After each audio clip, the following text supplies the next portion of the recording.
Mari kita mulai ngaji malam hari ini dengan sama-sama membaca suratul Fatihah. Al-Fatihah.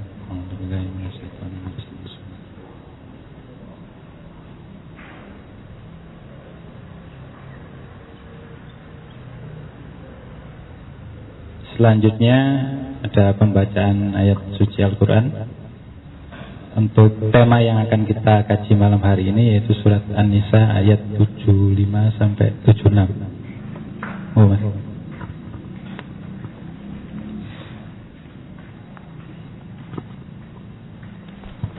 A'udzu billahi minasy syaithanir rajim. Bismillahirrahmanirrahim.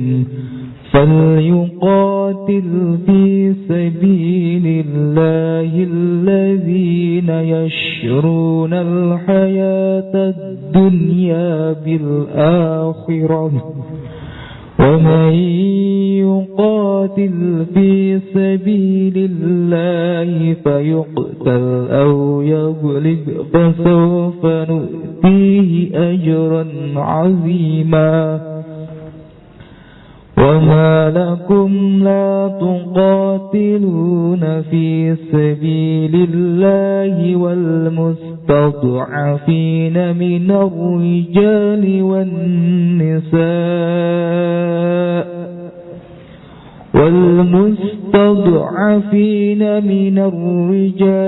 والنساء والولدان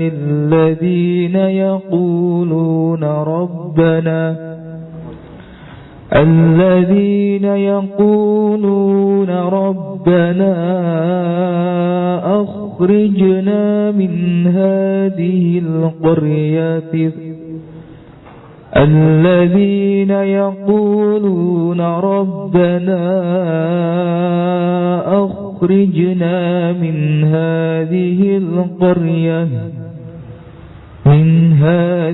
القرية الظالم أهلها واجعل لنا من لدنك وليا واجعل لنا من لدنك نصيرا الذين آمنوا يقاتلون في سبيل الله والذين كفروا يقاتلون في سبيل الطاغوت فقاتلوا أولياء الشيطان إن كيد الشيطان كان ضعيفا صدق الله العظيم. Ya, terima kasih. Selanjutnya kita mungkin langsung saja kepada materi yang akan disampaikan oleh Gus Fayat terkait dengan tema pada malam hari ini, yang secara harfiah mustad'afin itu adalah orang-orang yang dianggap tidak berdaya atau diperlemah. Ya, mungkin secara konteks dan pembahasannya akan lebih panjang dan lebih menarik, nanti akan disampaikan langsung oleh Gus Fayat. Waktu dan tempat kami persilahkan.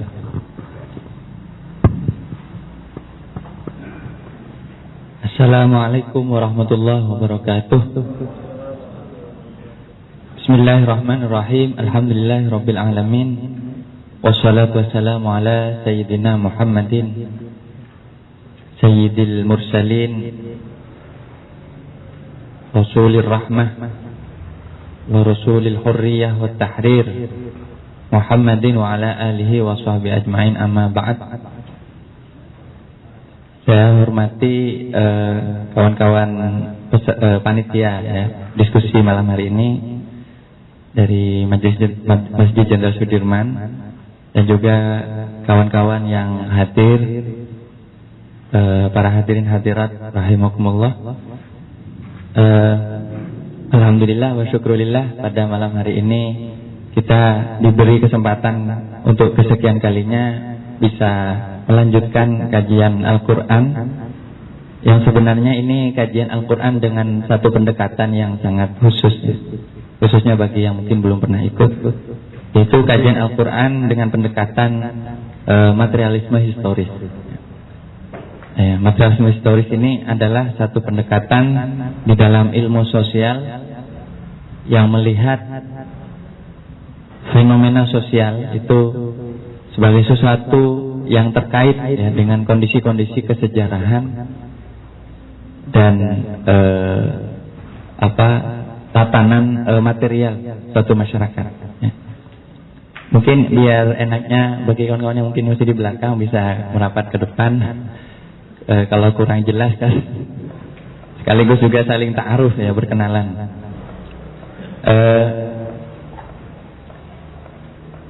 Dan dari sekian tema yang sudah berlangsung dari berbagai perspektif, kita coba mendekati, membaca ayat Al-Quran ya.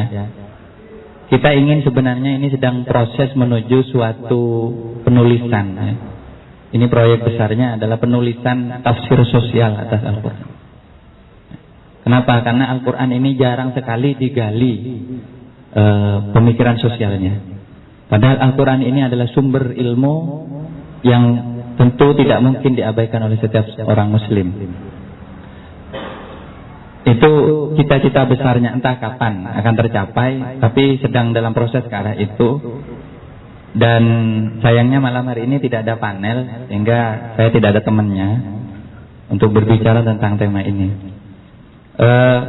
Tema malam hari ini sebenarnya adalah percobaan, langkah untuk merekonstruksi konsep kelas di dalam Al-Quran, konsep kelas sosial di dalam Al-Quran. Tapi kalau ditulis nanti terlalu panjang kalau di dalam di poster begitu, sehingga ditulis saja Al-Mustad'afin, tafsir sosial atas surah An-Nisa ayat 75. Sebenarnya dengan kita mengkaji Al-Mustad'afin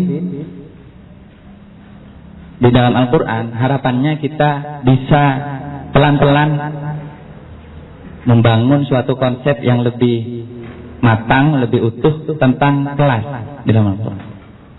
Kenapa? Kehidupan kita tidak lepas dari keberadaan adanya kelas-kelas sosial. Dan pertanyaannya, apakah Al-Mustad'afin itu adalah kategori kelas? Nah, ini tidak bisa kita buru-buru, karena saya kira mengatakan menjawabnya ya. Karena saya kira banyak sekali memang penegasan dari misalnya para pemikir seperti Asghar Ali Engineer misalnya, seorang teolog ya dari rahim teologi pembebasan, menyatakan bahwa Al-Mustad'afin itu adalah suatu konsep kelas. Saya tidak ya, saya secara normatif setuju saja, tapi bagaimana pembuktiannya, pertanggungjawabannya secara metodologis itu. Nah, hari-hari ini saya kira sedang berhadapan dengan Al-Mustad'afin itu sendiri. Bahkan tidak tertutup kemungkinan kita adalah juga bagian dari Al-Mustad'afin. Sehingga mau tidak mau mengkaji Al-Mustad'afin. Apa itu Al-Mustad'afin? Nanti kita coba pretelin ya. Kita kaji dari berbagai perspektif, khususnya dari perspektif ilmu bahasa. Kita mau tidak mau, kalau kita menjadi bagian Al-Mustad'afin, sebagai konsekuensinya apa? Kita mendapatkan panggilan, seruan di dalam Al-Quran, khususnya kalau Anda membaca surat An-Nisa ayat 71 sampai 76 yang tadi sebagian dibaca, ayat 71 sampai 76, tentang keharusan berjihad. Nah, ini kalau mendengar kata jihad biasanya ada yang sudah langsung agak gatal-gatal gitu. Bukan jihad kayak orang-orang yang sekarang mau ke Rohingya itu, bukan. Jihad dalam pengertian apa? Jihad membela kaum mustad'afin. Nah, kita nanti bisa memahami apakah pembelaan atas kaum mustad'afin itu ada yang tulus, memang untuk kaum mustad'afin atau untuk kepentingan kelompok dirinya. artinya pembelaan yang tidak tulus atau semu, ya. Itu kalau kita benar-benar tahu bagaimana memposisikan al-mustad'afin itu sebagai satu subjek atau pihak yang perlu dibela. Karena sekarang ini tanggal-tanggal ini ya, ulang tahunnya Gus Dur, Maghfurlah Kiai Haji Abdurrahman Wahid yang kita cintai dan salah satu idola saya, tapi idola sekaligus lawan pemikiran saya. Maksud saya yang pemikirannya selalu saya kritisi. Gus Dur pernah mengatakan Tuhan tidak perlu dibela, tapi belalah mereka yang lemah. Tapi saya kurang serak dengan perkataan itu. Kenapa? Kalau di dalam Al-Quran jelas Tuhan itu juga harus dibela. Bahkan kita harus menjadi penolong-penolongnya Tuhan. Saya kira kalau Tuhan harus dibela, memang Tuhan harus dibela. Kenapa? Karena Tuhan ada di dalam pihak, ada di pihak kaum yang dilemahkan atau yang tertindas. Jadi hal-hal seperti ini saya kira penting kita suarakan kembali, ya. Dan kita menghadapi situasi yang secara umum hari ini tidak memihak kepada keberadaan kaum mustad'afin, yaitu masih banyaknya tindakan-tindakan, pola-pola yang membuat mereka akhirnya harus lemah. Baik itu ya yang secara brutal kita saksikan hari ini di Rohingya, maupun yang secara diam-diam, misalnya dalam bentuk pemberlakuan undang-undang untuk misalnya membungkam, untuk memenjarakan orang, maupun untuk mendisiplinkan orang supaya tidak berpikir macam-macam dan kritis dan seterusnya. Nah, ini kajian ini saya kira dalam posisi itu, tapi sebenarnya ada keperluan yang lebih teoritis, yaitu mengkaji konsep kelas di dalam Al-Quran. Dan ini satu impian saya sebenarnya. Mudah-mudahan juga jadi impian kawan-kawan ya, membantu saya juga merumuskan ini. Karena kalau ini tidak jelas, al-mustad'afin ini akan selalu diklaim oleh siapapun, padahal dia ada di dalam kelas yang dominan, ya. Jadi saya berangkat dari satu pernyataan di dalam materialisme historis bahwa masyarakat itu terdiri dari kelas-kelas, ya. Tetapi apakah kelas-kelas itu nantinya bertentangan atau berdamai, itu tergantung dari bagaimana kelas-kelas itu berinteraksi satu sama lain. Kalau relasinya atau interaksinya itu adalah penindasan, adalah kezaliman, kekerasan, maka niscaya akan ada kontradiksi atau pertentangan di antara kelas-kelas itu. Tapi kalau relasinya itu adalah relasi yang saling menyayangi, harmonis, mendukung, mensupport, maka sebenarnya kita sedang bergerak ke arah suatu masyarakat yang meminimalisir perbedaan kelas, bahkan mungkin meniadakannya. Nah, kalau berbicara konsep kelas, memang Anda kalau mencari kelas, kata kelas dalam Al-Quran tidak ada. Nah, tapi mungkin dengan kajian ini kita mencoba merekonstruksi, ya. Nah, harapannya seperti itu, sehingga kalau kemarin kita membahas tentang struktur macam-macam ya, mulai dari kausalitas di dalam masyarakat, macam-macam saya kira bisa didengar. Kemarin juga kelompok petani dan buruh misalnya dalam Al-Quran bagaimana ini mulai mengerucut kepada satu konsep yang sangat penting, saya kira itu disebut al-mustad'afin. Itu harapan saya. Pertama mungkin agak langsung ya, harapannya sih nanti kawan-kawan juga bisa membaca Al-Quran, nanti meneliti ayat-ayat mana yang tadi saya singgung ya. Pertama saya akan coba mengkaji dari sudut pandang kebahasaan. Al-mustad'afin itu sebenarnya siapa sih? Nah, kalau kita kaji secara sudut pandang, secara kebahasaan, nah supaya kita tahu apakah itu kita atau orang lain atau apa ya, sebelum nanti masuk kepada kajian Al-Quran ya. Khususnya nanti di ayat An-Nisa 75 itu kita perlu melihat dua kata ya, yaitu kata ba'af dengan istid'af. Ba'af itu artinya lemah. Dha'fun. Nah, di dalam Al-Qur'an kata dha'af, lemah itu memiliki beberapa pengertian. Ya.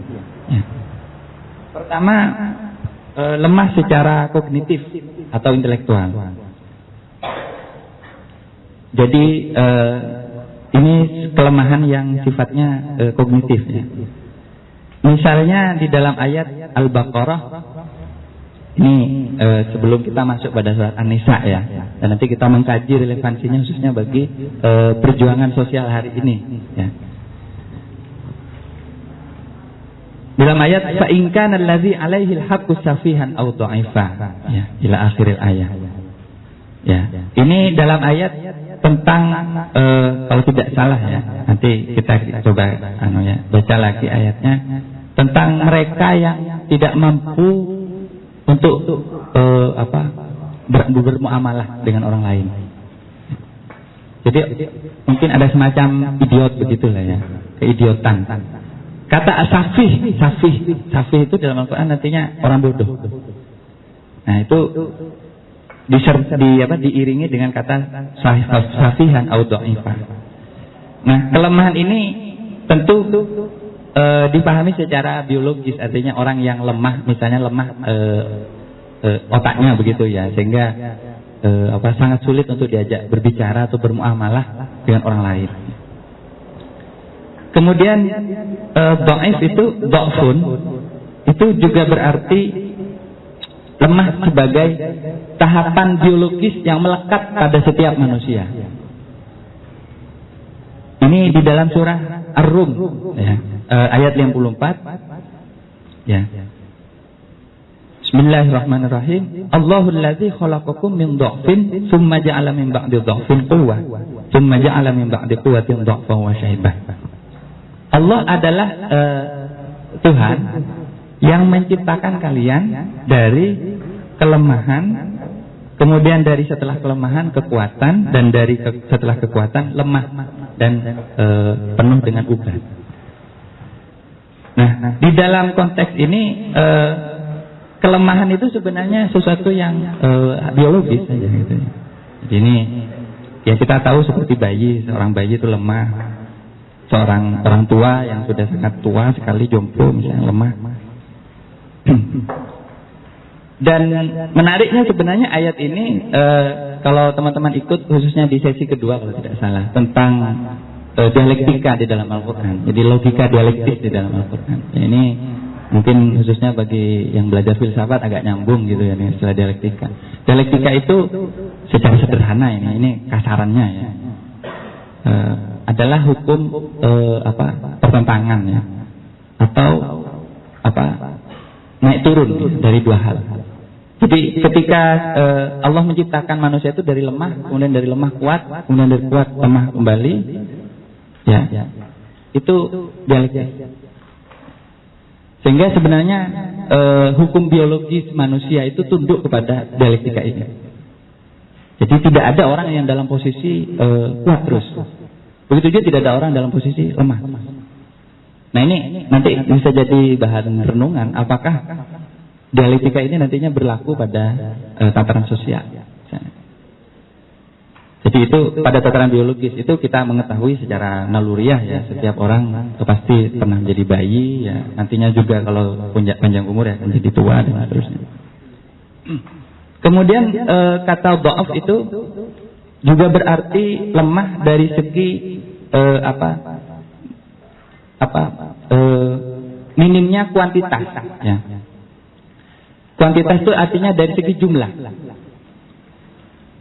Ini menarik nantinya untuk kita kaitkan dengan tema kita Al-Mustad'afin ini ya. Sebenarnya siapa profil Al-Mustad'afin ini?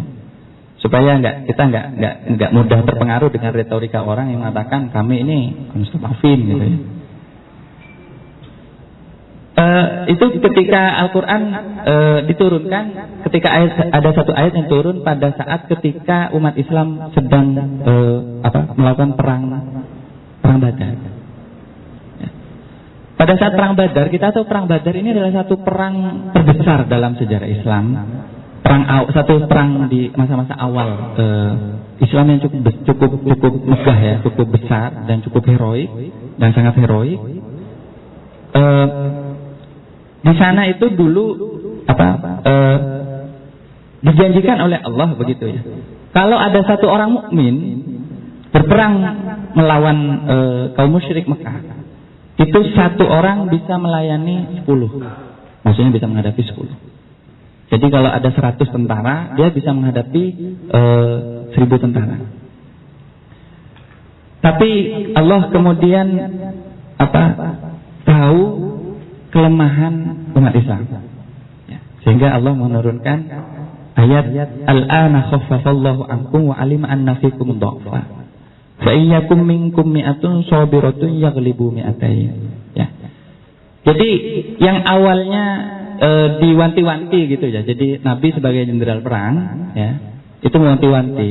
Kalau kalian nanti perang, nanti satu orang akan mampu mengalahkan 10 orang. Ternyata banyak yang banyak yang bilang kenyataannya itu tidak terduga gitu ya. Ya ini mungkin kehendak Allah juga di dalam perang itu tentu banyak proses-proses yang mungkin tidak terduga gitu. Sehingga diturunkan standarnya gitu. Allah tahu bahwa kalian itu ada kelemahan di dalam kalian, maksudnya dari segi jumlah. Karena jumlah umat Islam ketika menghadapi kaum musyrikun itu tidak sebanding gitu. Maka Allah menetapkan ya bahwa kalau ada 100 orang sabar di antara kalian, maka bisa mengalahkan 200. Artinya 1 banding 2. Jadi kelemahan ini ternyata di dalam jihad, di dalam suatu peperangan melawan kebatilan, itu menjadi sangat strategis. Ini saya kira ayat tentang strategi perang. Saya kira kalau sampean belajar strategi perang ya nggak usah ke Laosse ya, ke mana, ke Cina gitu ya. Memang sih orang Cina pintar-pintar perangnya ya. Tapi kita belajar di Al-Quran itu ya.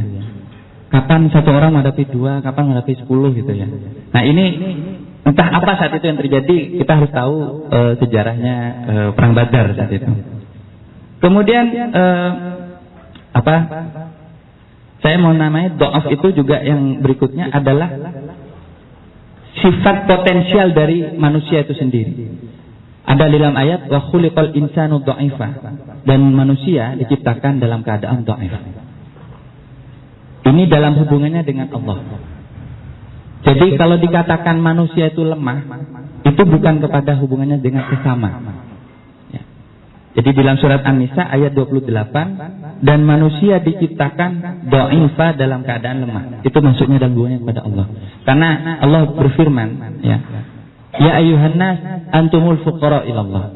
Wahai manusia, sesungguhnya kalian itu adalah fakir miskin di hadapan Allah. Artinya, mau sombong kayak apa sampean mau kaya seperti apa, ya tetap miskin. Kekayaan kalian tidak akan sebanding, bahkan tidak bisa membeli nyawa Anda sendiri, kan gitu. Ini kelemahan sekali lagi bukan kepada sesama manusia. Karena ini bisa jadi ayat yang mau justifikasi bahwa manusia kan ciptakan lemah ya. Wis kamu itu orang lemah ya. Udah gitu. Bukan kayak gitu. Ini hanya dalam hubungannya kepada Allah. Ya kalau ke dalam hubungan sama manusia nanti ada yang disebut dengan al-mustad'afin itu ya. Kemudian yang terakhir itu lemah itu artinya dalam posisi sosial ya. Atau berasal dari kelompok kelas bawah. Nah ini sebenarnya nantinya yang perlu kita angkat. Ini seperti di dalam pernyataannya orang-orang kafir di zamannya Nabi Syuaib. Ya. Nabi Syuaib itu kalau di bukunya Mas Eko Prasetyo, itu kitab pembebasan itu ditafsir sebagai nabi yang paling marxis itu ya. Ya itu tafsiran saja kan. Ya kalau Nabi Syuaib tidak pernah baca Das Kapital ya yang jelas. Tapi Nabi Syuaib ini canggih ya. Nabi Syuaib ini pada zamannya sudah mengenal ilmu ekonomi. Dan bahkan beliau mengkritik praktik-praktik perdagangan yang sangat tidak adil. Para nabi itu adalah surveyor pasar. Kenapa? Anda kalau lihat hadis-hadis tentang pasar, Anda pasti tahu betapa nabi itu sangat sering pergi ke pasar. Nah ini orang-orang mau pergerakan nggak pernah ke pasar itu gimana? Taunya di kampus kok. Gimana tahu bahwa harga-harga lagi naik, harga-harga lagi turun, rakyat lagi menjerit. Jadi harus tahu ke pasar Mas ya. Beli sayur, beli tempe berapa? Kok tempe kemarin 500 kok sekarang 700. Wah, ini ada apa? Garam. Oh, ternyata ada impor gitu kan. Hanya bisa membaca. Nah, para nabi itu survei pasar. Dan itu nggak digaji oleh LSI gitu ya. Nggak digaji. Nggak ada survei itu. Jadi Nabi Syuaib itu salah satu nabi yang sangat jeli dalam masalah yang disebut dengan al-mikyal wal mizan, ilmu neraca keuangan. Ilmu neraca keuangan itu bukan produk modern, itu bukan produk akuntansi modern. Itu sudah ditemukan sejak era Nabi Syuaib. Tapi konsepnya seperti apa kita nggak tahu karena tidak tercatat ya. Tapi beliau sering mengkritik praktek-praktek pengurangan timbangan. Dan ketika mengkritik itu Nabi Syuaib dianggap apa? Dhaif. Kemudian dikatakan oleh mereka, qalu ya Syuaibu ma nafqahu katsiran mimma taqul wa inna lanaraka fina dha'ifa walau la rahtuka la rajamnaka. Surat Hud ayat 91. Mereka mengatakan, wahai Syuaib, kami itu enggak ngerti sebagian besar apa yang kamu omongin. Kamu ngeritik pasar, enggak ngerti ya. Ini mirip ya. Biasanya kalau Borjuis itu kalau sama orang yang mengkritiknya itu sok-sok nggak ngerti juga. Rektor dikritik sama siswa, saya nggak ngerti tuntutan kalian. Nah, ini sudah modelnya Nabi Syuaib sebenarnya, sudah ada. Pemerintah pejabat ya di demo sama rakyatnya. Ya, kenapa Bapak mengeluarkan kebijakan ini? Ya saya nggak ngerti, kalian tuh maunya apa sih? Maunya maju, dikasih pabrik nggak mau, dikasih. Selalu mana tahu katsira mimma taqul, kami nggak ngerti dengan sebagian besar apa yang kamu omongin gitu. Terlalu ideal kamu itu. Masyarakat adil, nggak ada itu. Kami nggak ngerti. Wa inna lanaraka fina dha'ifa, dan kami melihat engkau ini di antara kami ini orang dhaif, lemah. Kamu orang lemah loh ngomong sama aku yang kuat. Walau la rahtuka la rajamna. Ini yang menarik.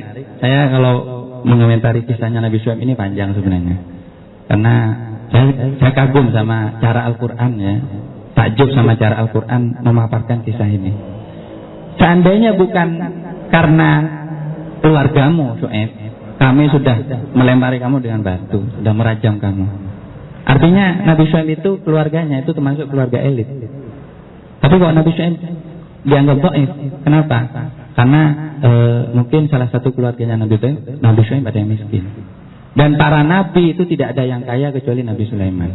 Anda perlu garis bawahi. Para nabi tidak ada yang kaya, nggak ada nabi kaya. Ya, yang nabi kaya cuma Nabi Sulaiman. Dan Nabi Sulaiman itu pun kekayaannya juga pemberian dari Allah. Ya, jadi jin-jin itu yang nyetor duit buat Nabi Sulaiman. Nah, ya sama kayak ceritanya apa ya? Ya banyak cerita raja-raja gitu kan ya. Jadi Nabi Syuaib itu dianggap sebagai lemah gitu. Nah ini dhaif. Sebenarnya di dalam Al-Quran banyak sekali istilah-istilah dhaif. Dan jamaknya di dalam bahasa Arab, isim jamaknya atau nama pluralnya itu adalah ad-du'afa. Makanya Anda harus bisa membedakan antara ad-du'afa dengan al-mustad'afin. Itu beda Mas. Du'afa dan mustad'afin itu nggak sama. Jadi kalau ada orang mengatakan saya ingin menyantuni kaum du'afa, jangan-jangan yang sampean santuni itu mustad'afin. Jadi beda. Du'afa itu adalah orang-orang yang punya kategori lemah secara biologis tadi. Misalnya, maaf, idiot. Ya idiot itu kan bisa bawaan dari lahir kan, karena problem apa, mungkin lagi kehamilan gitu ya, kehamilan dan lain-lain ya. Tapi kalau orang pintar dianggap idiot ya bukan idiot itu. Kemudian juga problem lemah secara fisik misalnya, difabel ya, atau mungkin punya problem, itu dhaif. Nah itu yang disebut kaum du'afa. Tapi kalau du'afa dalam pengertian dianggap lemah, itu sebenarnya di dalam Al-Quran juga ada. Yaitu Nabi Syuaib tadi disebut dhaif. Tapi dalam wacananya orang yang menentang kepada Nabi Syuaib, yaitu kaum yang berkuasa. Nah, du'afa dalam term ini sebenarnya lebih tepat disebut dengan al-mustad'af. Jadi al-mustad'afin, atau kalau dalam bentuk rofaknya itu al-mustad'afun, yaitu orang-orang yang dilemah. Ya. Nah, saya ingin melihat apakah sebenarnya kelemahan ini, ya, Ini sesuatu yang bersifat sosial atau struktural. Ini yang perlu kita lihat, karena di dalam Al-Quran ada dua bentuk kelemahan. Pertama, kelemahan secara natural, alamiah, ya seperti tadi. Misalnya ada orang sakit-sakitan, sudah tua, jompo, atau masih bayi, kan lemah secara natural. Tapi ada juga lemah secara struktural. Dan dua ini dalam Al-Quran rupa-rupanya terkait. Saya membaca itu terkait. Ya. Nah ini lemah secara struktural itu sebenarnya yang disebut, lebih tepat disebut dilemahkan. Nah, dan yang menarik ternyata kata dilemahkan itu terkait dengan secara genetik itu dengan pewarisan sosial itu sendiri. Dalam arti begini, kelemahan natural maupun struktural itu bisa diwariskan. Contohnya dalam surat An-Nisa ayat 9. Ini sebelum masuk sekali lagi kepada surat yang menjadi inti pembahasan kita. Wal yakhshal ladzina law taraku min khalfihim dzurriyyatan dhi'afan khafu 'alaihim. Hendaknya orang-orang itu takut, katanya Al-Qur'an. Ya. Takut meninggalkan setelah mereka min khalfihim, artinya min ba'dihim, setelah mereka keturunan yang dhi'af, yang lemah. Ini anjuran khususnya bagi para kepala keluarga. Ya, sekali lagi kepala keluarga ini tidak mesti laki-laki, bisa perempuan. Kalau memang laki-lakinya dhaif gitu ya. Tapi jangan sok-sokan dhaif ya. Biar perempuannya kerja gitu. Jadi hendaknya orang takut. Kenapa? Karena ketika kita punya ekonomi, punya sedikit kelebihan ekonomi, Anda jangan habiskan sekarang, katanya Al-Quran. Karena Anda bisa jadi nanti anak cucu Anda itu tidak punya apa-apa. Wal yakhshal ladzina law taraku min khalfihim dzurriyyatan dhi'afa. Dzurriyyah dhi'afa itu artinya anak cucu generasi sesudah kita yang lemah-lemah. Nah, ini sebenarnya bisa ditafsir dua. Baik secara biologis, natural, alamiah. Artinya misalnya kalau Anda punya penyakit genetik tertentu, itu akan diwariskan kepada anak cucunya. Tapi saya kira ini lebih secara sosial. Artinya kemiskinan, kelemahan, ya posisi lemah itu bisa diwariskan. Sampai kapan dia akan berakhir itu yang tidak dijelaskan dalam Al-Quran. Bisa jadi satu generasi, dua generasi. Coba Anda baca ayat ini dengan luas ya, sebagai perspektif kebangsaan. Bagaimana sebuah bangsa itu bisa miskin terus-menerus gitu. Sampai ada seorang peneliti ada banyak peneliti, saya kira bukan cuma seorang, tapi banyak peneliti yang mengatakan bahwa di Indonesia ini mengalami kemiskinan struktural yang sifatnya itu generatif gitu. Generatif itu artinya nggak cuman satu dekade, tapi juga berdekade-dekade gitu. Ya, sama seperti mungkin eksploitasi alam di Indonesia yang juga itu generatif gitu. Artinya setelah konsesi 30 tahun habis, diperpanjang 30 tahun lagi, dan itulah cara pelemahan itu berlangsung. Jadi itu terjadi. Nah, itu dhaaf ya. Jadi kelemahan itu ternyata sangat kompleks ya kalau dilihat dari pengertiannya. Dan sebenarnya untuk menyebut kelemahan secara struktural tadi, Al-Quran menyebutnya dengan kata istid'af. Nah, istid'af itu kalau di dalam ilmu sorof atau ilmu otak-atik bentuk kata ya, ilmu sorof itu istid'af itu dari kata istid'af, artinya membuat lemah. Nah, ini yang menarik. Sebenarnya kalau kita ingin tahu keradikalan ya, makna dari keradikalan itu maksudnya kedahsyatan, kekuatan, makna dari Al-Ustadz Afid, kita harus tahu istid'afa ini. Karena bahasa Arab itu misterius kadang ya. Satu tambah satu huruf saja sudah beda sekali maknanya. Makanya kita itu saya kira sangat-sangat beruntung ya bisa belajar dari para ulama tentang bahasa Arab ini ya, kekayaan dan keluasan bahasa Arab.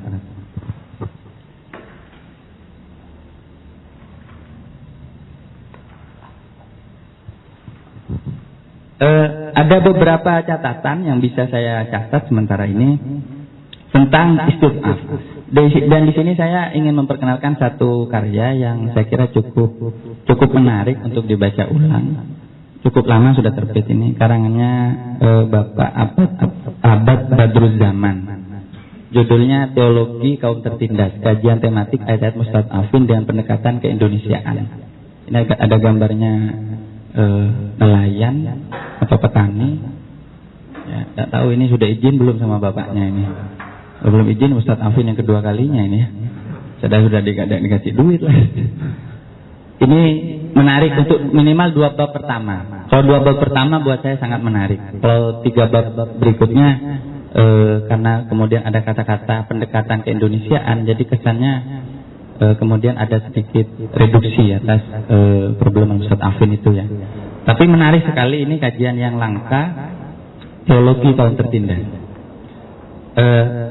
Saya berhutang pada beberapa penemuan buku ini ya, dan saya kembangkan juga dalam sisi yang lain. Istid'af itu memiliki pengertian banyak ya, dan nanti ini yang menjadi dasar kenapa nanti ada kelompok yang disebut dengan al-mustad'afin. Yang pertama, memperlemah legitimasi atau posisi sosialnya. Ini tertunjuk dari suatu ayat Al-A'raf ayat 150, ketika Nabi Harun alaihi salam itu berapologi kepada Nabi Musa atas ketidakmampuannya mencegah orang-orang Bani Israel itu kembali kepada penyembahan berhala. Jadi Nabi Musa itu ceritanya selama 40 hari meditasi, menyepi ke suatu tempat ya, gunung atau suatu tempat, dan meninggalkan kaumnya. Nah ini hati-hati pemimpin agama kalau meninggalkan kaumnya 40 hari saja itu sudah berubah keyakinannya. Jadi 40 hari ditinggal, dititip ke Nabi Harun. Wahai saudaraku, karena ini saudara Nabi Musa dan Nabi Harun itu saudara sepupu kalau nggak salah. Wahai saudaraku, aku titip ya, ini umat Bani Israel yang ribuan ini, kamu jaga supaya tetap beriman kepada Allah, supaya tidak neko-neko gitu. Ternyata selama 40 hari ini digoda oleh orang yang bernama Musa Samiri. Bukan Nabi, namanya Musa juga. Tapi ini Musa yang penyebar hoax ini. Kalau satunya Musa yang benar, yang otentik, ini Musa yang penyebar hoax. Dan Anda tahu perbedaan antara Nabiullah Musa bin Imran alaihi salam, yang putranya Imran itu, yang saudaranya Nabi Harun, dengan Musa Samiri, itu saya kira sangat menarik. Dan Anda kalau renungkan ini, betapa dialektika Tuhan itu bekerja di situ. Kenapa? Musa bin Imran dididik hidup dibesarkan oleh seorang tiran, yang kafir lagi, yaitu Fir'aun.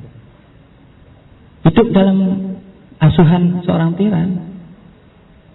Dan seorang yang sangat kafir dan dibenci oleh Allah, yaitu Fir'aun. Dan Musa Samiri, tapi menjadi nabi gitu ya. Dididik oleh Fir'aun dan menjadi nabi gitu. Artinya jangan khawatir, Anda sekarang dididik sama orang yang dibenci oleh orang yang maksiat, zalim, tapi bisa jadi nanti Anda jadi wali ya. Kalau nabi sudah tidak ada harapan Mas, tidak ada harapan. Nabi itu sudah selesai ya, di eranya Nabi Muhammad sudah selesai, jadi tidak usah bermimpi jadi nabi, tapi jadi wali paling jauh ya, atau bukan wali anggota band itu. Jadi wali Allah maksudnya. Tapi Musa Samiri itu namanya sama-sama Musa. Anda tahu ketika kecil dididik oleh siapa? Oleh malaikat Jibril. Musa Samiri itu ditemukan, dia itu anak haram. Anak haram ditemukan tergeletak di sebuah batu gunung. Tiba-tiba ada malaikat Jibril lewat. Loh, ada anak kecil. Ini jangan korban perkosaan. Anak-anak kecil hanya dipungut oleh malaikat Jibril. Dan malaikat Jibril kemudian meletakkannya di suatu tempat yang aman dan mengasuhnya sampai besar. Tapi justru ketika besar dia menjadi seorang kafir. Artinya musyrik kepada Allah dan menentang kepada Allah. Ya. Nah, Musa Samiri ini punya punya kehebatan bisa menyulap batu itu menjadi emas. Jadi punya ilmu yang disebut dengan eliksir itu ya, mengubah batu menjadi emas. Kayak tangannya Midas gitu lah. Kemudian akhirnya Bani Israel itu banyak, wow, gitu. Kok bisa? Akhirnya ya wis aku ikut Musa Samiri. Hanya berbondong-bondong mereka kafir, menyembah berhala yang bernama betina itu ya, sapi betina. Nah, begitu Nabi Musa turun 40 hari setelah meditasinya, karena meditasinya diberitahu oleh Allah, turun. Kok berantakan umatku gitu. Akhirnya ditanyain, mereka, Harun, kamu ngapain aja? Jadinya nganggur kamu selama 40 hari. Apa ini? Nabi Harun mengatakan, qala ibna ummah, wahai saudara sepupuku, innal qauma istad'afuni. Sesungguhnya kaum Bani Israel itu membuat aku itu lemah. Wa kadu yaqtulunani, dan hampir mereka itu membunuhku. Nah, saya ini nabinya mereka, Pak. Wakilnya Nabi Musa kan gitu. Tapi kok jadi kriminal? Jadi berubah. Jadi pelemahan ini ada dalam tataran legitimasinya. Ya, jadi kalau yang awalnya sangat legitimate ya, terpandang karena memiliki posisi sosial yang tinggi, Nabi Harun itu tinggi karena wakilnya Nabi Musa, partnernya Nabi Musa dalam berjuang. Tapi ketika ditinggal oleh partnernya, ternyata jadi bulan-bulanan kaumnya. Dan akhirnya ketika jadi bulan-bulanan, hampir saja dibunuh. Untung Nabi Harun menyelamatkan diri. Terus saya tidak mampu berbuat apa-apa. Nah, ini istighfar. Jadi dalam sisi ini Nabi Harun itu mustad'afun, artinya dilemahkan. Tapi dilemahkan ini kita lihat dilemahkan legitimasinya, artinya dilucuti legitimasinya. Orang yang benar tapi dilucuti legitimasinya. Nah, kemudian yang kedua, istid'af itu dalam arti secara terus terang menganiaya, menzalimi maupun menindas. Nah, ini nanti saya akan kaji satu konsep yang nantinya sangat penting, dan ini mungkin akan membuka wawasan kita kepada kemungkinan ya, menteorikan. Sekali lagi baru kemungkinan. Anda jangan keburu-keburu senang gitu. Mentang-mentang ilmu sosial ya, ilmuwan sosial gitu. Kemungkinan menteorian tentang kelas di dalam Al-Quran. Yaitu ayat Al-Qasas, surah Al-Qasas ayat 4 ya. Yaitu yang menyatakan, a'udzubillahi minasyaitonir rajim, inna fir'auna 'ala fil ardi wa ja'ala ahlaha syi'a yastad'ifu ta'ifatan minhum yuzabbihu abna'ahum wa yastahyi nisa'ahum innahu kana minal mufsidin. Ini penggambaran Allah tentang sifat Fir'aun dan apa yang telah dia perbuat. Sesungguhnya Fir'aun telah berbuat, ini kata Allah, artinya meninggikan dirinya, berbuat sewenang-wenang di muka bumi. Bisa juga dibilang membuat dirinya arogan ya.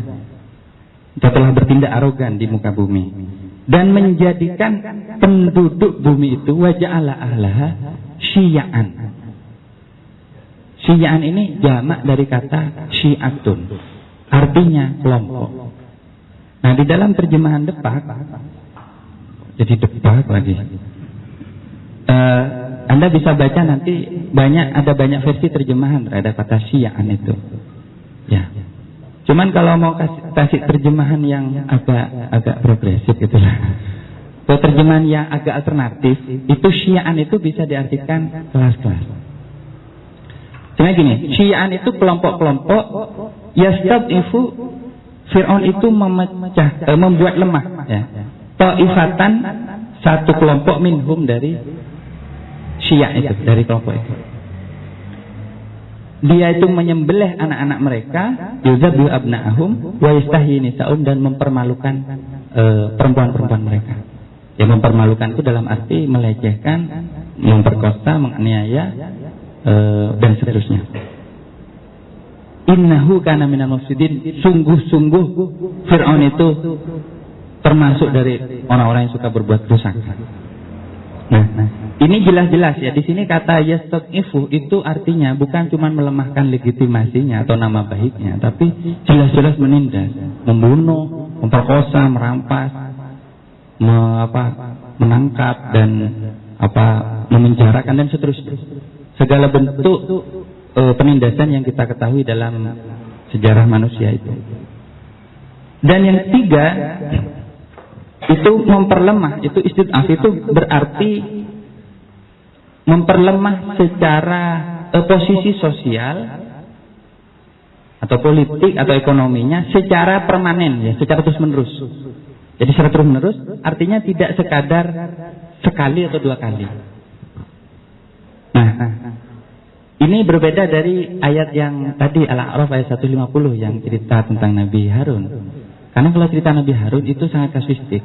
Jadi kaumnya membuat dia lemah, membuat beliau lemah satu kali itu saja. Tapi ini tidak, ini terus-menerus. Dan ini disebutkan di dalam ayat Al-A'raf ayat 75 ya.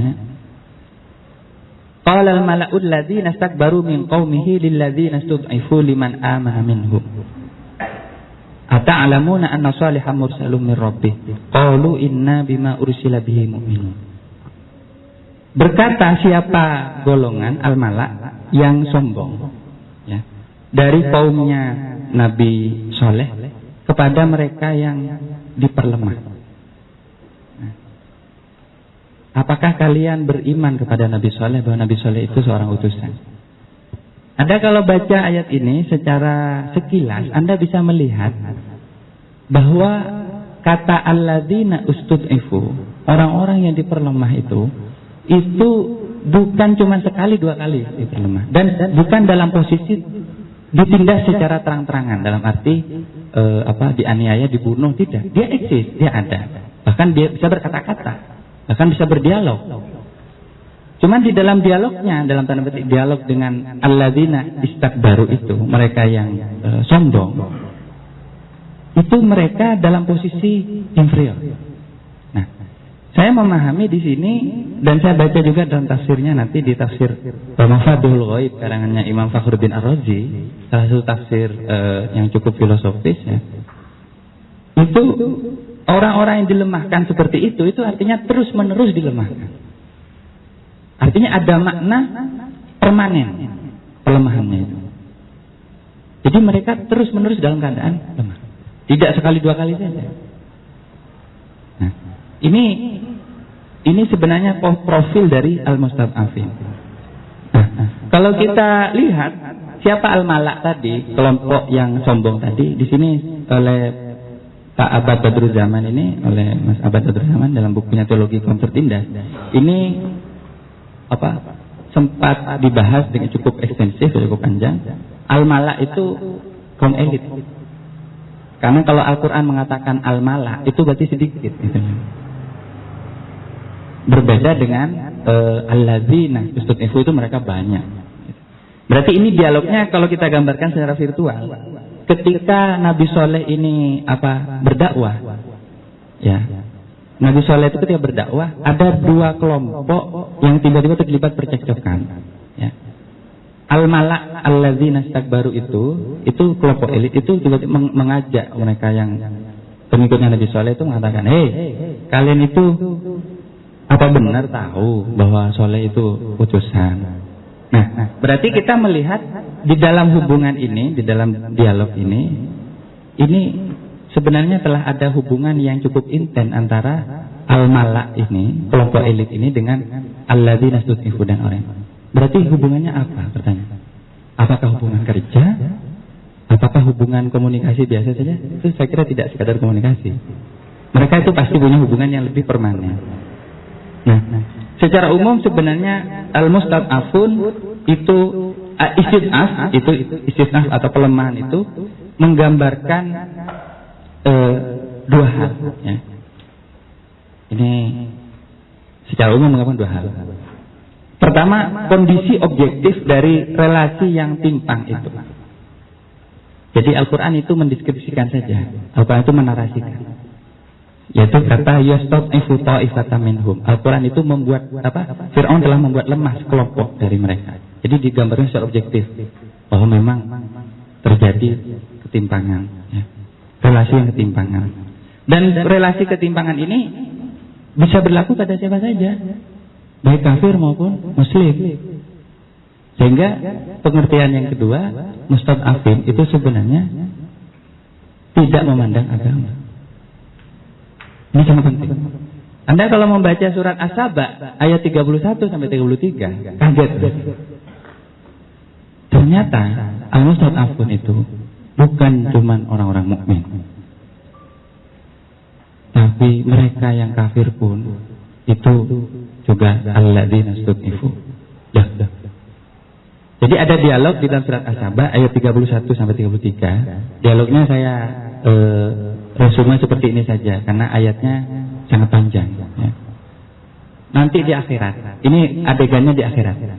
Jadi Anda harus tahu juga ketika Al-Quran itu bercerita, ya ini sedikit bocoran tentang naratologinya Al-Quran, ya, atau strategi penceritanya Al-Quran. Al-Quran itu kalau bercerita itu ada settingnya, Mas. Apa itu di alam nyata yang pernah terjadi atau sekarang, atau itu imajiner saja, atau itu terjadi di akhirat. Kalau di akhirat pasti real, pasti nyata. Karena akhirat itu sama nyatanya dengan dunia ini. Bahkan dunia ini kalah nyatanya dengan akhirat. Akhirat lebih nyata dari dunia ini. Itu. Yang real itu juga ada, dialog imajiner itu ada juga. Itu fiktif gitu. Dialog fiktif tapi disajikan oleh Al-Quran. Kalau ini dialognya real, nanti di akhirat gitu ya. Jadi Al-Quran itu menggambarkan sesuatu akan terjadi. Dan kita tahu, ya kita juga meyakini bahwa apa yang akan terjadi itu pasti akan terjadi kalau Allah yang mengabarkannya. Nanti orang-orang yang sombong dengan yang mustad'afun itu, ini dari sama-sama golongan orang kafir, itu akan cekcok. Orang-orang yang sombong itu diprotes sama yang kaum mustad'afin. Kami ini kok diajak ke neraka? Kok nyesal saya dulu ikut sampean? Jadi mereka nyesal. Mereka itu protes, kenapa kok saya dulu waktu di dunia ikut kepada kalian? Padahal kami ini punya kehidupan sendiri sebenarnya. Tapi kok ikut? Akhirnya apa ya? Kami ikut-ikutan terjerumus. Jadi ternyata kaum mustad'afin itu juga terdiri dari orang-orang yang tidak beriman, atau yang bukan golongan kaum mukmin. Nah, yang kedua itu penggambaran. Jadi penggambaran pertama kondisi objektif dari ketimpangan itu, ya, itu istid'af, ya. Yang kedua itu dari persepsi dari kalangan yang berkuasa itu sendiri. Nah, kalau yang kedua ini hati-hati. Ini perbedaannya. Kalau yang pertama itu kondisi objektif, yang kedua ini persepsi saja. Artinya persepsi gini, kalangan yang berkuasa itu memandang lemah orang itu, padahal sebenarnya dia tidak lemah, gitu. Jadi persepsi ini kita bisa lihat dari pernyataannya tadi, orang yang menentang Nabi Syuaib itu. Nabi Syuaib sebenarnya tidak lemah, cuman dilemahkan dalam arti dipersepsikan oleh kelompok yang berkuasa, elit yang menindas itu sebagai kelompok yang lemah. Nah, ini sebenarnya persepsi ini tidak sekadar persepsi. Kalau kita sedikit mengutip teorinya siapa? Peter Berger, ya. Peter L. Berger tentang 3 tahapan pembentukan masyarakat itu atau komunitas, yaitu ada objektivasi, ada internalisasi, dan ada subjektivasi. Maka sebenarnya persepsi itu adalah suatu strategi objektivasi. Jadi ya juga internalisasi. Jadi gini, kondisi objektifnya sebenarnya orang itu tidak lemah. Dia kuat, dia punya kekuatan real, ya. Bahkan sebenarnya penguasanya takut sama dia gitu ya, malaknya itu takut. Tapi dipersepsikan, dibuat seolah-olah dia lemah. Akhirnya apa? Dia akhirnya menginternalisasi persepsi itu. Kelompok yang awalnya kuat itu akhirnya berpikir, iya saya ini akhirnya lemah ya. Teorinya Berger ini menarik, karena menurut Berger realitas sosial itu konstruktif, ya, konstruktif. Jadi dibentuk. Memang teori konstruktivis seperti ini bukannya tidak masalah, bukannya tanpa masalah. Tapi saya akan kutip untuk melihat relasi ini.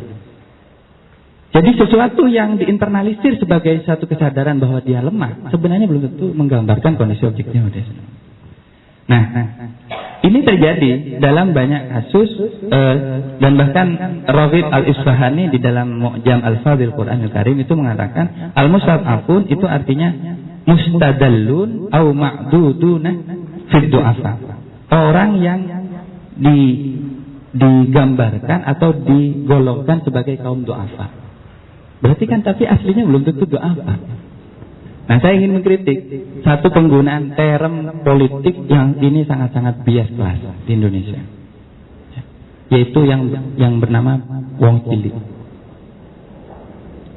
atau kalau terjemahan Indonesianya rakyat kecil. Anda kalau tahu sejarahnya kata wong cilik itu ya, saya kira sangat menarik. Saya sebenarnya juga nggak begitu ngerti sejarahnya sejak kapan muncul istilah wong cilik itu. Apa sejak era kerajaan atau itu? Tapi itu khas muncul di bawah pemerintahan Orde Baru. Setidaknya dalam waktu 50 tahun terakhir. Karena saya pernah baca sejarah Partai Demokrasi Indonesia, PDI, yang awalnya dari PNI itu, ya, partainya Bung Karno. Kemudian menjadi PDI, kemudian sekarang menjadi PDI. Nggak tahu P-nya apalah. Tapi mungkin perjuangan atau apalah. Atau penindas juga tadi. Wah, nanti saya didatangi repdem nanti saya. Ada teman saya yang bernama Mas Dandi Dwi Laksono itu sekarang lagi menghadapi masalah gara-gara ngeritik. Itu kalau dilihat sejarah penggunaannya menarik sebenarnya kata wong cilik itu, karena dulu di eranya Bung Karno rakyat itu tidak pernah digambarkan sebagai wong cilik. Bung Karno punya istilah khusus yang bernama marhaen itu. Dan siapa itu marhaen menurut Bung Karno? Ya marhaen itu begini. Tapi yang jelas marhaen ini adalah kuat. Ini adalah basis real dari masyarakat Indonesia dan seterusnya. Tapi dalam kongres-kongres berikutnya itu kata-kata marhaen itu karena terlalu kiri, ya, terlalu merah begitu, akhirnya terpaksa dihapus dari perbendaharaan. Dan sebenarnya sejak saat itu yang mengaku pengikutnya Bung Karno itu sebenarnya mengalami demarhainisasi. Akhirnya apa? Mengadopsi istilah yang agak-agak kesannya agak menyentuh, namanya wong cilik. Jadi digambarkan masyarakat itu ya wong cilik, kasihan, makanya disantuni, jadi ini gitu. Akhirnya apa? Secara politis sebenarnya itu melemahkan sesuatu yang mungkin tidak lemah. Nah, kita bisa melihat konsepsi massa, konsepsi rakyat itu berbeda dari pra Soeharto dengan pasca Soeharto, ada pra Orde Baru dengan pasca Orde Baru. Itu sangat berbeda. Ya. Sampai sekarang istilah itu masih dipakai oleh kita ya. Bahkan secara tidak sadar kita masih memakai. Sehingga ada menyebutnya rakyat kecil, akar rumput. Ya.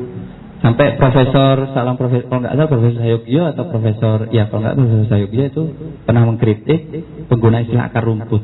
Karena akar rumput itu artinya akar ya buat diinjak-injak. Ya memang sih hebatnya kalau diinjak-injak tetap tumbuh gitu. Itulah rakyat yang tertindas. Diinjak-injak tapi tetap tumbuh gitu. Tapi kalau Anda pakai istilah akar rumput, ya itu selalu ada di bawah berarti. Rakyat tidak pernah bisa menang. Nah, maka dia menggunakan istilah akar tunjang. Mengganti istilah akar tunjang. Akar tunjang itu artinya rakyat itu punya akar dan saling menunjang. Gitu. Artinya dia hidup dengan menunjang kehidupan dirinya. Nah, dari sekian hal ini tentu kita mulai bisa memahami ya bahwa sebenarnya al-mustad'afun itu kelompok yang dilemahkan dari banyak aspek. Baik dari segi legitimasinya, baik dari segi fisiknya, dianiaya, ditindas, dizalimi, maupun dari segi yang agak abstrak, yaitu kondisi-kondisi sosialnya. Kondisi-kondisi sosialnya dibuat lemah gitu. Padahal sebenarnya kuat. Misalnya yang awalnya kuat bisa beli beras, dibikin nggak kuat sehingga harus ngutang. Misalnya harus menghutang kepada rentenir misalnya. yang awalnya bisa mandiri di dalam ekonomi, berdaulat dalam ekonomi, dibuat tidak berdaulat, hanya bergantung dan seterusnya. Jadi itu saya kira beberapa gambaran ya. Dan al-mustad'afin ini juga digambarkan sebagai minoritas dari segi jumlah maupun kekuatan. Jadi bisa juga diartikan kelompok minoritas sebenarnya. Nah, sebenarnya teori tentang minoritas itu ya, kalau kita gali dari Al-Quran itu saya punya dugaan itu dari surat Al-Anfal ayat 26. Istilah minoritas. Karena minoritas itu kan kalau dalam definisi ilmu politik itu cukup banyak ya. Mungkin salah satu definisinya adalah kelompok yang dianggap minor ya, memiliki kekuatan minor di tengah masyarakat dan lemah secara struktural ya. Ya. Tapi pembacaan struktural atas minoritas itu sangat kecil, sangat jarang. Itu dalam surat Al-Anfal ayat 26 Allah berfirman, "Wadhkuru iz antum qalilun mustad'afuna fil ardi takhafuna ayyatakhattafakumun nas fa'awakum wa ayyadakum binasrih wa razaqakum minat thayyibati la'allakum tashkurun." Orang-orang muhajirin. Orang muhajirin kan orang-orang yang berhijrah. Ingat enggak waktu kalian itu dulu sedikit jumlahnya. Kalian itu sedikit, dan di sini ada kata qalil. Qalil itu artinya sedikit dari segi jumlah. Dan memang kaum muhajirin itu sebenarnya sedikit. Umat Nabi yang paling banyak itu dari kaum Ansor. Jadi kalau di komposisi begitu ya, seandainya ada data saat itu ada sensus gitu ya. Kaum muhajirin berapa, kaum Ansor berapa, itu kalah jauh sama kaum Ansor. Dan Nabi itu ada dari pihak kaum muhajirin ya. Mereka yang berhijrah ke Madinah. Itu sedikit dan mereka mustad'afuna fil ard. Dan kalian itu lemah, dilemahkan di bumi. Artinya tidak mampu melakukan apa-apa. Kesana kemari diburu oleh orang-orang musyrik. Kesana kemari dizalimi, dicuri hartanya dan seterusnya. Kalian takut takut untuk diperlakukan tidak benar oleh manusia, maka Allah menolong kalian dan Allah memperkuat dan pertolongannya, dan Allah memberi rezeki dari hal-hal yang bagus agar kalian bersyukur. Barangkali kalian bersyukur. Ini ketika kaum muhajirin itu akhirnya berhasil keluar dari status minoritasnya dan hidup makmur di Madinah. Nah, ini kisah hijrah ini yang akan kita bahas di dalam surat ayat 75 surat An-Nisa tadi. Jadi sebenarnya ini kisah hijrah. Ya. Mungkin berapa menit lagi, Mas? 10 ya. Oke. Biar saya tidak dalam posisi dilemahkan. Saya kalau punya jatah setengah jam terus dibilang 10 menit kan dilemahkan ya sebenarnya. Dilemahkan ya, nggak boleh ngomong ya. Jadi di dalam surat ini, di dalam surat An-Nisa ayat 75, itu sebenarnya penggambaran tentang kondisi hijrah. Jadi kalau kita baca mulai dari ayat 71 sebenarnya, ya. Di situ Allah menyemangati orang-orang yang waktu itu sudah ada di Madinah, ya, umat Islam itu untuk berperang. Ya. Ya ayyuhalladzina amanu khudhu hidrakum famfiru subatin aw infiru jami'a. Wahai orang-orang yang beriman, siap-siagalah kamu dan majulah ke medan pertempuran ya, berkelompok-kelompok atau majulah bersama-sama. Ini motivasi yang luar biasa untuk berperang. Nah, saat itu salah satu pertimbangan kenapa orang-orang Ansor dan Muhajirin yang ada di Madinah itu diperintahkan oleh Allah untuk berperang, itu bukan semata-mata untuk kepentingan mereka. Tapi tidak ingatkah kalian bahwa masih ada saudara-saudara kalian yang tertinggal di Mekah yang itu tidak bisa berperang? Ya. Maka di dalam ayat 74 di dalam ayat 75 dinyatakan, wa ma lakum la tuqatiluna fi sabilillah wal mustad'afina minar rijali wan nisa'i wal wildani alladziina yaquluna rabbana akhrijna min hadzal qaryati adh-dhalimi ahluha waj'al lana min ladunka waliyyan waj'al lana min ladunka nasira. Mengapakah kamu tidak mau berperang di jalan Allah untuk membela? Jelas ini. orang-orang yang mustad'afin dari kaum lelaki, perempuan dan anak-anak. Mereka yang mengatakan, ya Allah, keluarkan kami dari kota yang zalim penduduknya ini, dan jadikanlah bagi kami darimu seorang penolong, ya, seorang pelindung, dan jadikanlah bagi kami darimu seorang penolong. Ini saya akan cerita sedikit tentang ayat ini. Jadi ayat ini suara rintihan orang-orang yang tertindas di Mekah ketika yang lainnya sudah hijrah. Jadi ceritanya Nabi sudah hijrah, nyampe semua sudah di Madinah, tapi masih ada segelintir sahabat di Mekah ini yang bertahan. Bukan karena apa-apa, karena nggak bisa hijrah. Jadi nggak bisa hijrah itu kenapa? Ada yang dicegah oleh keluarganya untuk hijrah, ada yang mereka tidak punya uang sangu yang cukup untuk hijrah, ada yang memang lemah secara fisik untuk hijrah. Dan jarak antara Mekah dan Madinah itu seperti jarak antara Surabaya sampai Jakarta kira-kira. Anda bisa berjalan, bisa lihat risiko perjalanan apa antara Surabaya sampai Jakarta kalau pakai jalan kaki zaman itu.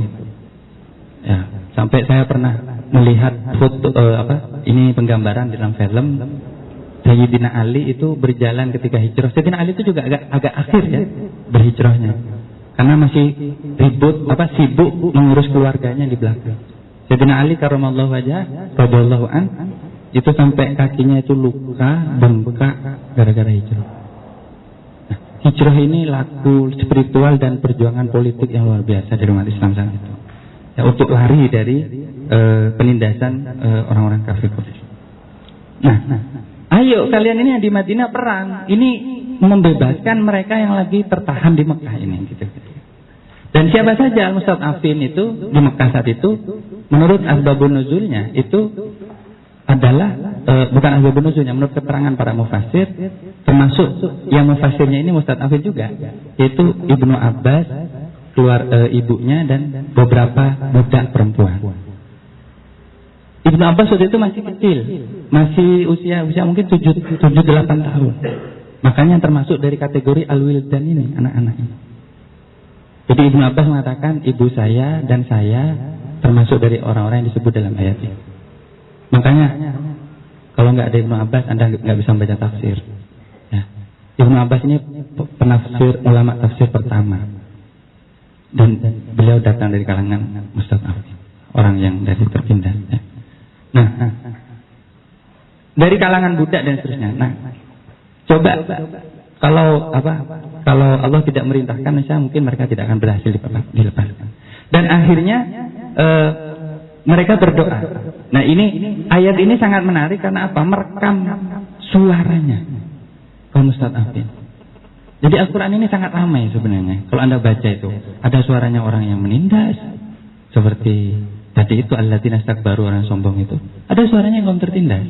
Dan itu huruf pikuk seperti ini. Kalau saya menyebutnya itu berdialektika sebenarnya. Artinya tidak pernah ada kata final gitu di dalam percakapan Al-Quran itu. Nah, mereka mengatakan, Tuhan kami, keluarkan kami dari negeri yang zalim ini. Saya tidak tahu apakah doa ini yang juga dikumandangkan oleh orang-orang Rohingya gitu. Ya, mungkin iya, mungkin juga enggak. Ya, Anda jangan sok tahu juga. Dan zalim ini maksudnya ya Mekah. Ya. Ini mungkin doa yang juga dipanjatkan oleh. Saya kira ini doa ini perlu diajarkan kepada sahabat-sahabat TKI kita yang ada di sana, yang mau mungkin ditindas atau diperas atau disakiti ya. Keluarkan kami dari kota yang zalim. Ini kalau mau ditafsir panjang sebenarnya. Kenapa mereka minta keluar? Dan jadikan bagi kami darimu, ya Allah, min ladunka, artinya sesuai dengan keridhaanmu, dari sisimu, waliyan, seorang pelindung. Nah, di dalam tafsir disebutkan walinya itu adalah Nabi. Dan waj'al lana, dan jadikanlah bagi kami darimu nasira, seorang penolong. Penolongnya adalah seorang sahabat yang bernama Itab ibni Asid atau Usaid. Jadi ceritanya Nabi memerintahkan berjihad untuk membebaskan orang-orang ini. Tapi juga Nabi mengutus satu orang utusan sahabat yang bernama Hekab bin Usaid atau Asid ke kalangan kafir Quraisy. Akhirnya sahabat ini berdiplomasi dan dia berhasil membebaskan ini. Tapi jihadnya tetap terus, perangnya tetap terus gitu. Karena bala tentaranya sudah disiapkan. Nah, saya melihat di sini suara kaum mustad'afin itu. Pertama dari kata mustad'afinnya. Di sini ada 3 golongan yang disebutkan dalam Al-Quran, yaitu ar-rijal, laki-laki, wan-nisa dan perempuan, dan anak-anak. Ya, kalau Anda baca Al-Quran dari terjemahan Depak, ya pengertiannya ya seolah-olah cuma 3 kelompok itu. Ternyata Imam Az-Zamakhsyari ya, dalam tafsir Al-Kasyaf itu punya pengertian yang cukup menarik ya. Dan ini sangat simbolik buat saya. Kenapa? Memang secara objektif kemungkinan ada 3 golongan itu, laki-laki, perempuan, dan anak-anak. Artinya mustad'afin itu sebenarnya tidak memandang gender siapapun. Yang menarik, kenapa kok ada anak-anak? Ternyata kaum anak-anak itu biasa dilibatkan di dalam setiap perjuangan orang tuanya. Jadi kalau orang tuanya itu sedang memohon doa kepada Allah, kaum mustad'afin ini sering berdoa ya. Dan ini kaum mustad'afin yang memang diidealkan oleh Al-Quran, yaitu orang yang selalu memohon kepada Allah gitu. Makanya kalau mustad'afin kok nanti lupa berdoa, ini masalah sebenarnya. Yang mustad'afin itu harus sering-sering istighosah itu. Harus sering istighosah. Kenapa? Karena doanya pasti terkabul. Loh, kok ada banyak mustad'afin kok nggak terkabul? Ya ini berarti Tuhan punya rencana lain masih. Nggak langsung dikasih sekarang kan gitu.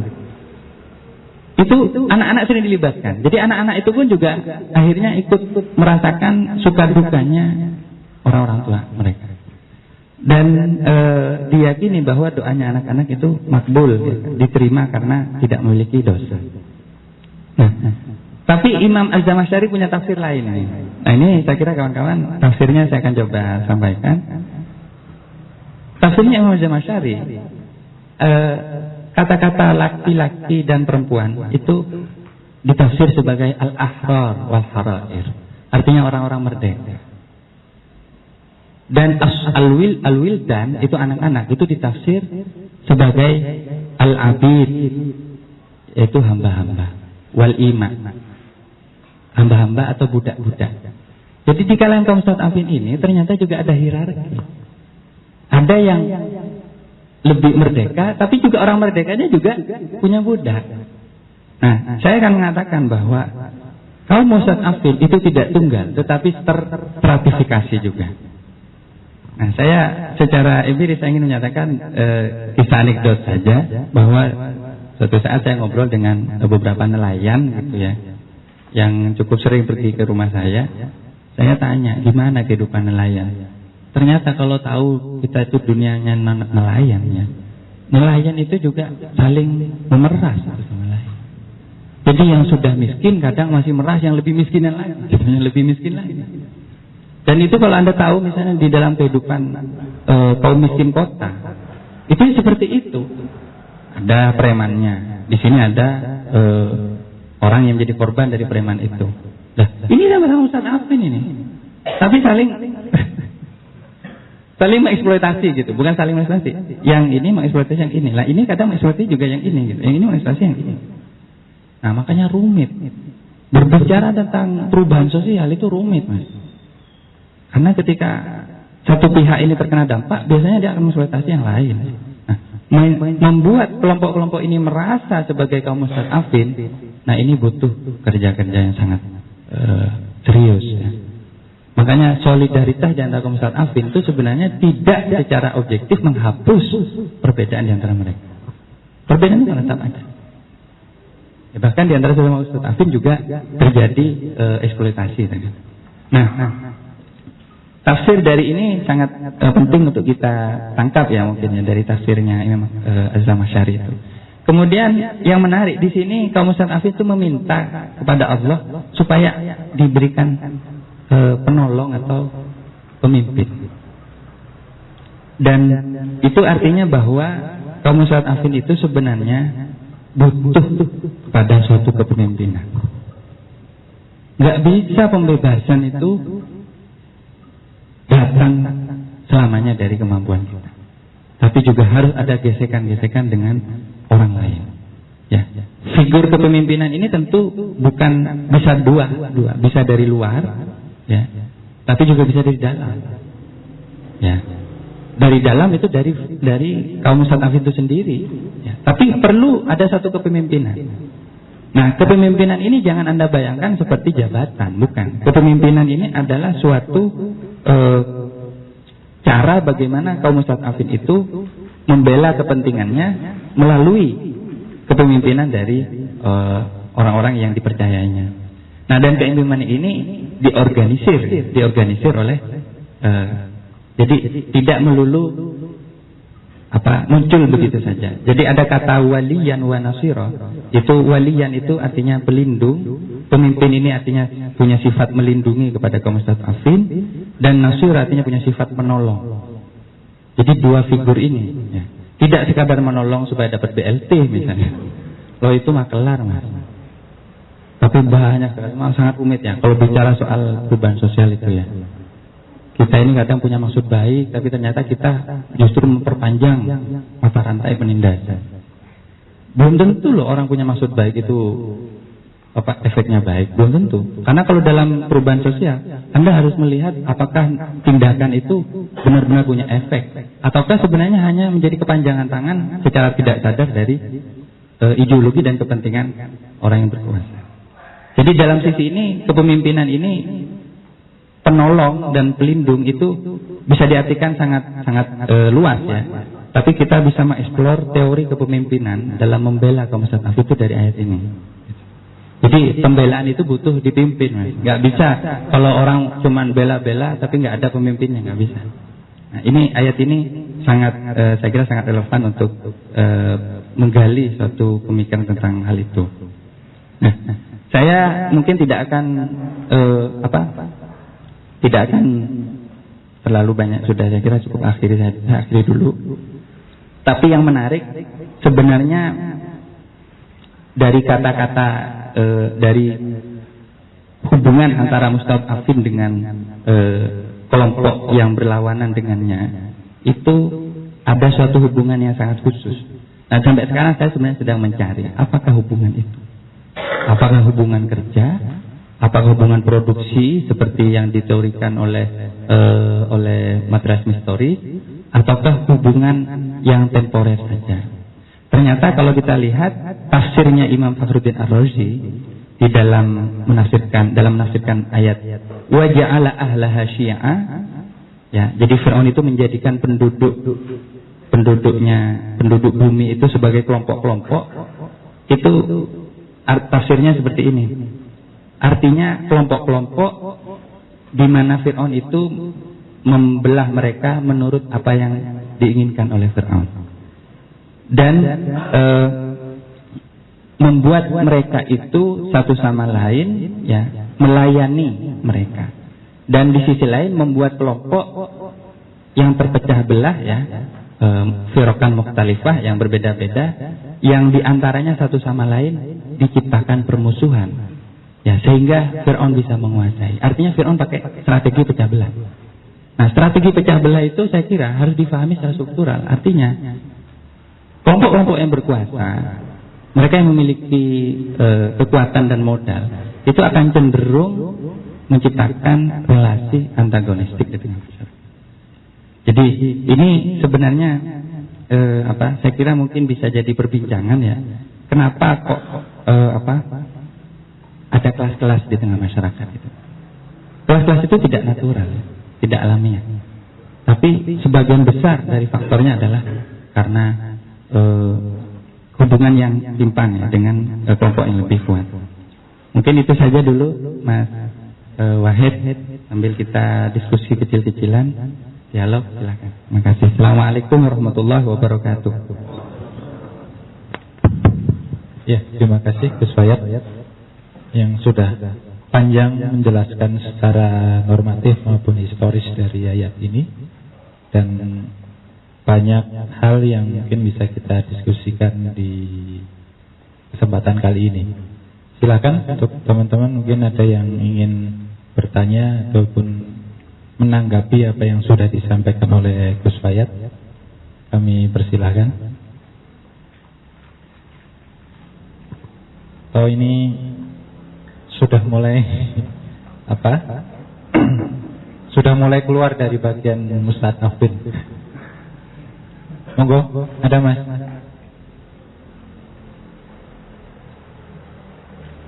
Ya, silahkan. Pen berat ya.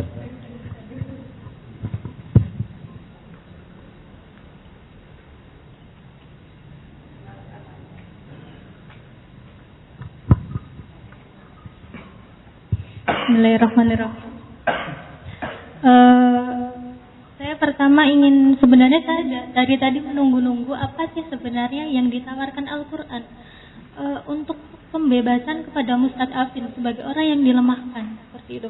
Kalau tadi Mas Fayat menyebutkan bahwa berdoa misalnya, kemudian meminta, di mana orang-orang yang dilemahkan ini selalu meminta seseorang walian wa nasiron, seorang wali kemudian seorang penolong dari mereka. Apakah memang Al-Quran itu juga menjamin adanya pemimpin, baik itu dari dalam maupun dari luar mereka sendiri? Kemudian juga ini sebenarnya saya selalu mempertanyakan ini ketika membaca materialisme historis ya. Apakah memang masyarakat tanpa kelas itu benar-benar ada? Karena faktanya dominasi, kemudian juga relasi antara satu orang dengan orang yang lain, masyarakat dengan masyarakat yang lain itu tetap, walaupun relasi itu didasarkan pada alamiahnya itu adalah keterhubungan saling membutuhkan, pada akhirnya pun saling dominasi itu ada seperti itu. Kalau itu tidak natural, kemudian yang natural itu seperti apa? Seperti itu. Itu sih sudah. Iya. Ngeri ini Gus. Iya. Silakan ada yang lain. Ini dari awal Gus. Iya. Dari awal kadang nggak kesini tapi ngikuti dari rekaman. Silakan yang lain. Sama jawab dulu. Silakan Gus. Ya, setelah ini mungkin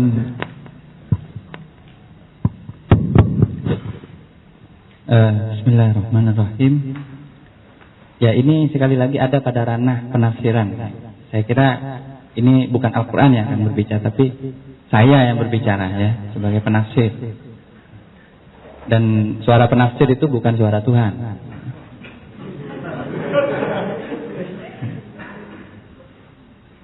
Jadi soal apa yang ditawarkan oleh Al-Quran, ya memang Al-Quran ini bukan buku ilmiah, tapi Al-Quran bersumber ilmu.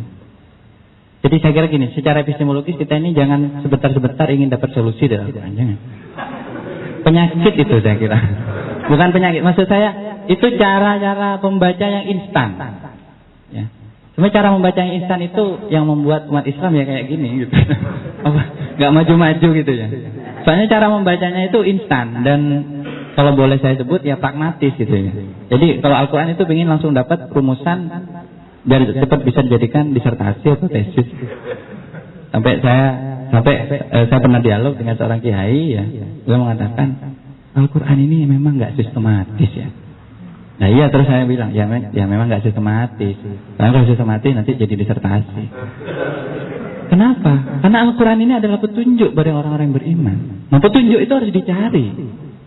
Ada dua aspek dari petunjuk ya. Hudan lil muttaqin, hudan lil ladzina amanu. Banyak ya. Al-Quran itu petunjuk. Petunjuk itu ada dua. Petunjuk itu diberikan dan itu rata-rata petunjuk bagi para nabi, diberikan oleh wahyu, gratisan seperti itu. Dan bagi orang-orang yang mencari itu artinya walladzina jahadu fina lanahdiyannahum subulana. Lanahdiyannahum subulana. Orang-orang yang mencari kami, berjuang di dalam mencari kami, maka kami akan tunjukkan jalan-jalan. Jadi memang saya kira belum ada solusi yang tuntas. Cuman begini, dalam arti apa sebenarnya tawarkan Al-Quran dalam membela kaum Ustadz Afin? Ini tidak ada juklaknya memang. Karena kalau ada juklaknya nanti di LSM kan dibikinkan proyek gitu lah ya, proposal gitu ya. Ini tidak ada. Tapi kita harus membaca dengan jeli, bahkan struktur kalimat ya. Kalau orang pesantren itu menyebutnya ma'ani sama balaghahnya itu. Nah ini yang rumit, karena rasa setiap orang kan beda. Kaum Ustadz Afin ini dalam Al-Quran, kalau Anda membaca, apalagi ini di dalam surat An-Nisa, ayat perempuan, tentang perempuan ini, surah perempuan. Kenapa? Ini agak curiga juga saya. Kenapa kok ayat Ustadz Afin ini ada di dalam surat An-Nisa? Ayat seruan, ini seruan ya. Ini kalau dalam seruannya ini sudah wajib. Artinya hukum, kalau ada masih tanya hukumnya membela orang Ustadz Afin gimana? Baca ayat ini, fal yuqatil, maka hendaknya. Hendaknya itu fi'il amar. Artinya wajib, perintah. Wajib membela orang Rohingya, wajib membela buruh yang sedang wajib ini. Artinya kalau nggak ada yang membela, ya dosa. Nah, membela ini bagaimana formatnya? Ini saya kira yang tidak digambarkan secara eksplisit dalam Al-Quran. Tapi di sini ada konsep kita, artinya berperang. Nah sebenarnya setiap pembelaan itu ada suatu peperangan sebenarnya. Kalau kita membela itu kan berarti kita sebenarnya keluar dari situasi ketika kita netral gitu kan. Nah ketika kita sudah tidak netral, memihak, yang namanya orang membela kan pasti memihak gitu. Makanya siapa? Pemikir kita itu ya almarhum Muslim Abdurrahman ya. Itu salah satu bukunya berjudul Islam yang Memihak.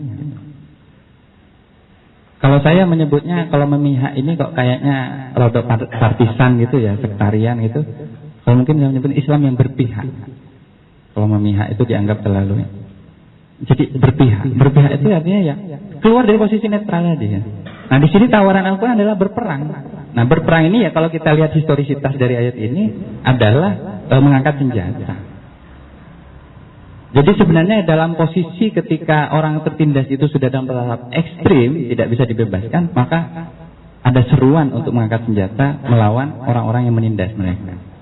Tapi ini rumit juga, karena suatu saat saya selalu berdialog dengan pemikirannya orang satu ini, yang bernama Gus Dur ini. Saya selalu dialog, tapi dalam dialog yang sangat kritis mungkin dalam sisi yang lain. Gus Dur itu selalu mengatakan, jangan sampai pembelaan kita terhadap mereka yang tertindas itu justru menindas mereka yang tertindas. Karena yang gini, kadang kita ingin membela dengan perang, tapi justru perang ini menghancurkan juga pihak yang ingin kita bela. Maka kalau dalam logika Marxis itu ya, logika materialis itu ada yang sebenarnya negasi atas negasi. Itu artinya perang terhadap perang. Itu pertanyaannya sama dengan apa? Apakah perdamaian atau perang juga? Nah, kalau pembelaan kita terhadap mereka yang tertindas itu membuat mereka juga tertindas, nah ini salah berarti. Dan ini yang kebanyakan terjadi di kalangan Islam. Makanya saya tidak setuju dengan konsep pembelaan, misalnya Front Pembela Islam ya. Nah, Front Pembela Islam itu mengatakan, ya kita kirim tentara ini. Tapi persoalannya apakah di lapangan itu benar-benar membutuhkan tentara? Ya kalau nanti tentara itu malah membuat orang Rohingya itu semakin ditindas, bagaimana kan gitu? Begitu juga sebagian orang yang mengaku mujahid atau pejuang, berjihad dan lain-lain, tapi ternyata membuat justru keadaan semakin amburadul gitu ya. Maka di sini kecerdasan umat Islam sebenarnya di dalam membaca strategi tadi. Perang seperti apa? Makanya Nabi, ini saya kira ada dua posisi ternyata kalau kita baca historisitasnya. Nabi itu juga mengutus diplomasi, melalui jalur diplomasi.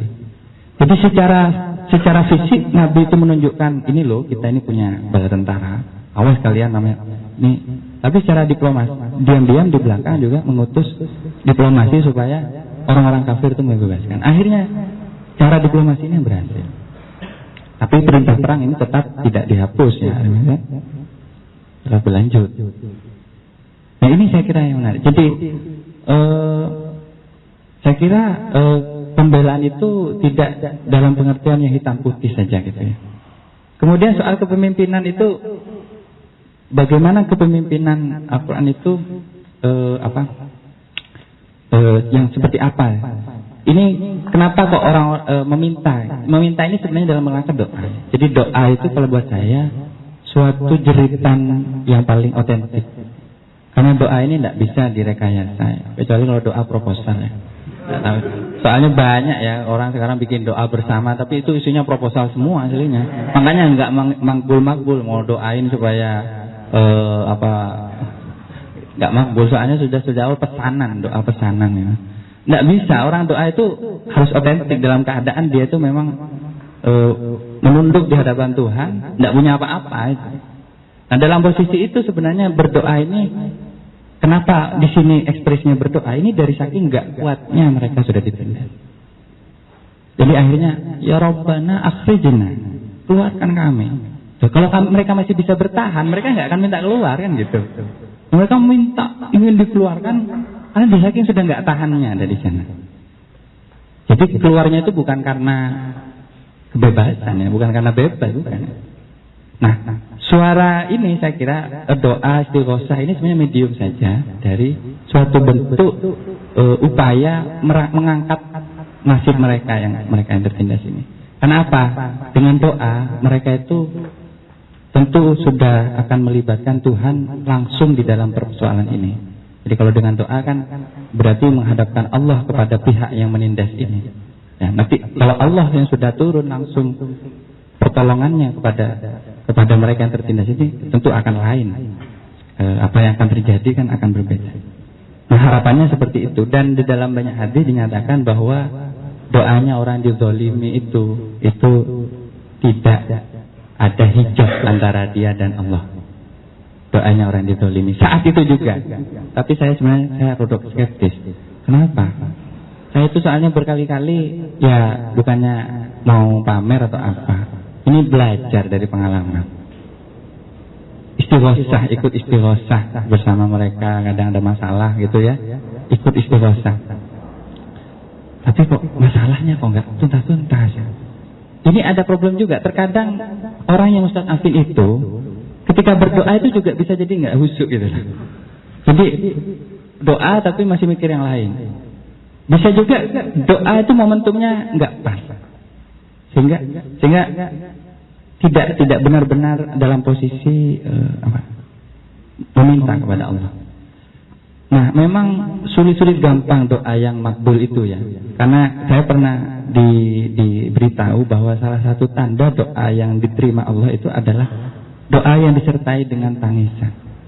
Artinya kalau saya merinding, Anda kalau cari di YouTube di konflik di Urut Sewu di Kebumen, itu ada seorang kiai namanya Kiai Muhammad Zuhdi. Saya sangat menghormati beliau ini seorang pejuang rakyat. Beliau ini seorang kiai pemimpin juga dalam gerakan di sana. Petani melawan itu ya, mencaplokkan lahan itu.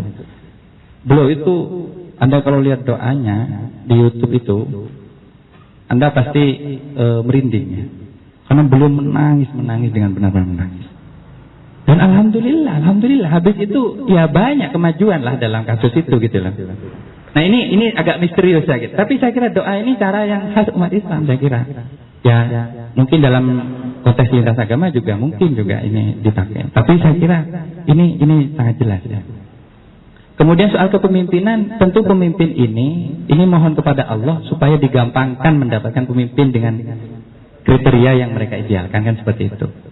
Nah, pemimpin ini tentu ya tidak kemudian turun dari langit ya, tidak, tapi ya juga menyejarah ya, pemimpin itu menyejarah. Jadi bisa jadi nanti dalam proses itu ya tiba-tiba ada orang yang tergerak untuk membantu mereka, ya itu bisa jadi pemimpinnya atau mereka sendiri yang melahirkan pemimpin. Tapi dalam kasus Ibnu Abbas dan lain-lain ini, para sahabat Nabi yang menjadi kaum mustad'afin saat itu, mereka sama sekali tidak ada yang bisa jadi pemimpin. Karena apa? Kaum laki-lakinya tua-tua, perempuannya juga saat itu ya perempuan kalau di Mekah ya sangat-sangat tertindas saat itu. Sudah perempuan yang masih diminoritaskan begitu. Kemudian anak-anak, jadi nggak ada yang ideal sebagai pemimpin. Makanya mereka mohon kepada Allah dikirim pemimpin dari luar. Tapi kalau pakai teorinya Gramsci itu ya tentang pemimpin organik itu intelektual organik, pemimpin itu sebenarnya juga bisa lahir dari kalangan yang tertindas. Jadi saya kira ada dua kemungkinan. Tapi di sini karena ini historisitasnya terkait dengan ketakberdayaan orang-orang atas. Terus soal masyarakat tanpa kelas itu apa pernah ada, apa akan ada begitu. Saya akan mengatakan pernah ada. Tapi lingkupnya sangat-sangat terbatas. Eksperimen tentang meniadakan kelas itu di tengah masyarakat itu pernah terjadi berkali-kali dalam sejarah. Bahkan hari ini di sebuah kota di Spanyol, saya lupa namanya, itu adalah kota yang hidup sama sekali tanpa pajak, tanpa pajak, karena pajak ini menentukan kelasnya. Kalau pajaknya Terelie sama pajaknya saya beda. Ya. Itu kelasnya beda. Kalau kelasnya Terelie kelas Gramedia kan, kalau kelas saya kelas penerbit indie lah, penerbit kan gitu. Itu beda. Pajak itu penentuan kelas. Ya. Karena kalau nggak ada pajak, nggak ada bunga, nggak ada ini, nggak ada ini, itu berarti semua sama, semua punya hak. Nah, ini pernah ada, sekarang ada di Spanyol, saya lupa nama kotanya. Itu dikelola dengan cara seperti itu. Jadi di situ antara laki-laki dan perempuan ya sama. Nah, cuma sama itu dalam arti hak-haknya ya, bukan berarti secara biologis mereka sama. Tentu pelayanannya berbeda ya, kalau pada laki-laki mungkin perempuan ya lebih butuh pelayanan yang ekstra dan lain-lain secara publik ya. Kemudian secara eksperimental itu sebenarnya oleh kaum sosialis, kaum gerakan itu pernah dulunya terjadi juga di beberapa komunitas, tapi sangat terbatas. Dan itu memang tidak bertahan lama. Misalnya Charles Fourier pernah mengadakan yang disebut dengan phalanstère. Phalanstère itu satu pemukiman yang kayak pondok lah. Di situ di mana dia menerapkan prinsip tanpa kelas itu. Jadi di situ semuanya sama. Yang beda kayaknya enggak. Kalau itu kan pondok. Enggak, ini semuanya sama termasuk gitu ya. Jadi makannya sama ya. Dan hak-haknya sama lah intinya. Nah, ini pernah terjadi. Tapi kemudian bubar karena apa? Ada mismanagement mungkin dengan keuangannya. Nah, saya kira itu bukan persoalan apakah pernah terjadi atau tidak. Itu bisa terjadi. Cuman memang yang disebut dengan kelas ini juga kompleks. Ya, kalau di luar kelas itu karena tidak menghilangkan perbedaan yang lebih kecil ya. Seperti masih adanya relasi-relasi kekeluargaan. Nah, itu tidak bisa dihilangkan otomatis. Dalam sejarah tidak bisa dihilangkan. Jadi saya kira tidak kemudian kalau masalah tanpa kelas itu berarti bebas tidur dengan istrinya orang, itu enggak seperti itu juga. Ya enggak segitunya juga lah gitu loh. Yaitu tetap ada batasan-batasan, tetap ada norma-norma yang mungkin berlaku di situ. Mas itu suatu saat pernah menjawab tuduhan orang bahwa yang diinginkan oleh Mas itu adalah orang itu bebas tidur dengan istri orang dan lain-lain. Ya, itu tidak seperti itu gitu. Tidak senaif itu gitu. Ya tetap manusianya dalam taraf tertentu juga memiliki perbedaan-perbedaan. Nah, cuman memang saya kira soal itu saya kira terlalu jauh kalau dibahas sekarang. Kenapa? Kita belum tiba pada konsep tentang kelas itu sendiri di dalam Al-Quran. Itu saja, terima kasih. Oke, ada lagi? Masih mengulas tentang Ustaz Hafid? Ada lagi ingin bertanya atau menanggapi dari yang sudah disampaikan oleh Gus Fayat? Kalau pertanyaan di awal tadi sudah ya Mbak Umi. Ya nanti kalau belum setelah ngaji bisa ngobrol lebih lanjut. Ada lagi? Misalnya cukup ya? Mungkin nggak ada lagi Gus.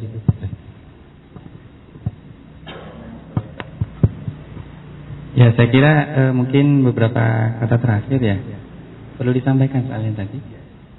Oh ya, sebenarnya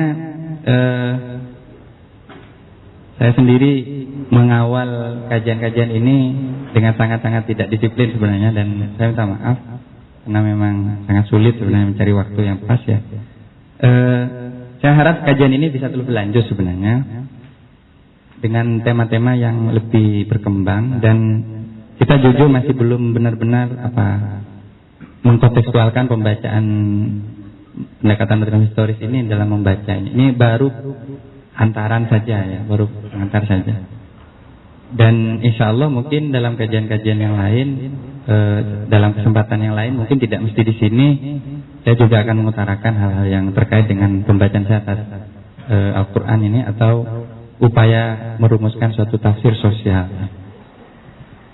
Tapi mungkin dalam 2 atau 2 bulan ke depan, atau mungkin kalau bisa kita bertemu lagi. Ini saya sebenarnya punya tawaran ya. Kita sementara kita terus dulu kajian ini karena sudah cukup panjang ya, biar tidak mandek. Maksud saya biar ini kita dulu ya, bisa dicerna gitu ya, tidak terburu-buru, karena Al-Quran ini tidak bisa buru-buru mas ya, kawan-kawan ya. Karena ada perintah dalam Al-Quran itu, janganlah ya, intinya janganlah kalian terburu-buru ketika membaca Al-Quran. Wala wala tuharrik lisanaka lita'jala bih ya. Janganlah engkau menggerakkan lidahmu ketika membaca Al-Quran itu dengan terburu-buru. Ini saya tidak usah terburu-buru membaca Al-Quran. Membaca Al-Quran itu ya slow-slow saja ya. Tapi pesannya yang penting diamalkan betul ya. Nah sebenarnya harapannya seperti itu. Dan ini harapannya juga bisa mulai ada proses penulisan dari tafsir itu gitu. Ya, yang secara lisan sudah disampaikan di dalam forum-forum ini. Nah saya punya tawaran, ini mungkin nanti MJS bisa mengadakan kajian, saya menyebutnya itu tasawuf untuk kaum pergerakan. Ya ini tawaran saja. Kalau misalnya nanti disepakati, ya kita bisa mulai dalam sesi mendatang gitu. Jadi ini tidak seberat materi ini sebenarnya, karena materi ini juga sangat berat. Kita harus membaca Al-Quran yang luar biasa kompleks ya maknanya seperti ini. Kalau bicara soal misalnya tasawuf ya, tasawuf itu artinya satu ilmu ya, untuk ya sederhananya tombok arti lah. Tapi ini formatnya nanti obrolan saja gitu ya, jadi ngobrol-ngobrol, sharing pengalaman saja. Khusus tapi untuk kaum pergerakan. Kaum pergerakan itu artinya yang mereka merasa menjadi aktivis gitu. Nah, saya kira itu tawaran saya. Entah nanti gimana pihak MJS itu menafsirkan, silahkan Om. Iya, ini ya mungkin nanti secara konsep nanti kita obrolkan lebih lanjut terkait dengan kajian yang lebih selanjutnya dari ini. Tapi yang kami tangkap untuk kesempatan kali ini sebenarnya kelanjutan dari ngaji kita bersama Gus Fayat, tapi dengan tema baru, tema tasawuf, tapi konteksnya adalah pergerakan. Bisa jadi nanti dalamnya itu adalah bagaimana tasawuf ini secara progresif, kesukaannya Gus Fayat atau bagaimana, nggih monggo. Mungkin nanti kelanjutannya bisa kita. Oh iya, mungkin kalau dari teman-teman mau mengusulkan atau ada usulan, tawaran gitu, kami persilahkan. Kalau tidak di sini ya nanti di luar ini dengan saya juga bisa. Gitu Gus. Enggak ada. Silakan kalau ada. Ada. Mungkin nanti kalau lewat WA bisa rapi nanti Gus. Iya. Jadi kalau formatnya nanti tasawuf untuk kaum pergerakan ini nanti mungkin dari hadis ya, mengkaji hadis, 1 atau 2 hadis, itu sekadar untuk apalah ya, karena tidak ada ruginya orang belajar ilmu agama. Karena apa? Orang ngaji, orang belajar ilmu agama itu yang belajar dan yang menyampaikan dan yang mendengar itu sama-sama dapat pahala dan sama pahalanya, tidak ada yang berkurang. Bukan berarti pahala saya lebih besar. Sama pahalanya. Ini hadis ya. Jadi saya kira maksud saya ini ada di dalam banyak pesan Nabi gitu ya. Orang belajar itu ya semuanya dapat, mudarris dan muta'alimnya gitu lah. Nah, tapi kalau misalnya nanti mengkaji tentang tasawuf, itu kita nanti bisa agak ngalor ngidul lah gitu. Dan sambil lalu mungkin kawan-kawan bisa memberi saya kesempatan juga untuk melanjutkan riset saya ini di dunia yang lebih sunyi. Itu, saya kira itu saja. Jadi nanti seperti itu, ya eksekusinya nanti menunggu informasi dari MJS lah. Saya kira itu cuma tawaran saja dan intinya semoga kita tetap dipersatukan dalam ilmu pengetahuan dan ilmu khususnya ilmu-ilmu keagamaan ya. Di mana ilmu agama ini kalau menurut para ulama di akhir zaman akan semakin berkurang ya. Semakin hilang ya, karena tidak laku gitu. Daripada nggak laku ya saya bikin kayak gini aja. Jadi ya daripada nanti yang dijual ya, dijual Anda ditipu dan seterusnya, yang penting kan yang nggak perlu jualan, nggak perlunya kayak gini aja. Jadi saya kira ini sebagai bentuk dakwah kita juga gitu ya, sebagai bentuk dakwah supaya kita bisa sama-sama memperdalam ilmu agama ini dengan lebih baik. Saya kira kalau tidak ada yang menanggapi, silakan. Jawab. Silakan. Kalau tidak ada, saya akhiri sampai saat ini dan terima kasih atas responnya. Ya. Alhamdulillah wa yakum ajma'in. Assalamualaikum warahmatullahi wabarakatuh. Waalaikumsalam warahmatullahi wabarakatuh. Kajian Gus Wahid ini bisa dilihat untuk teman-teman yang mungkin baru sekarang atau tidak dari awal. Itu di website mjskolombo.com. Di sana nanti ada bagian unduh. Itu nanti di sana isinya semua kajian MJS ada di situ. Isinya rekaman dan kalau ada slide-nya ya ada slide-nya di situ. Kalau enggak ya cuma rekaman. Nah itu untuk teman-teman yang mungkin ingin mendengarkan kajian dari Gus Wahid ini dari awal sampai malam hari ini tersedia di sana. Dan mungkin juga informasi untuk ngaji yang akan datang ini Rabu malam Kamis, ngaji kitab apa? Ya tentang etika dan estetika dari kitabnya Mbah Hasim di ngaji filsafat Rabu malam Kamis. Kemarin ta'lim muta'alim sudah, hari ini besok Kamis ngaji adabul ta'lim. Ya, itu kitabnya yang akan dikaji. Dan ada juga ngaji tasawuf dengan Kiai Gus Wahid Syafi'i, tapi belum ada konfirmasi untuk minggu ini. Mungkin minggu akan datang. Ngaji Rumi dan ngaji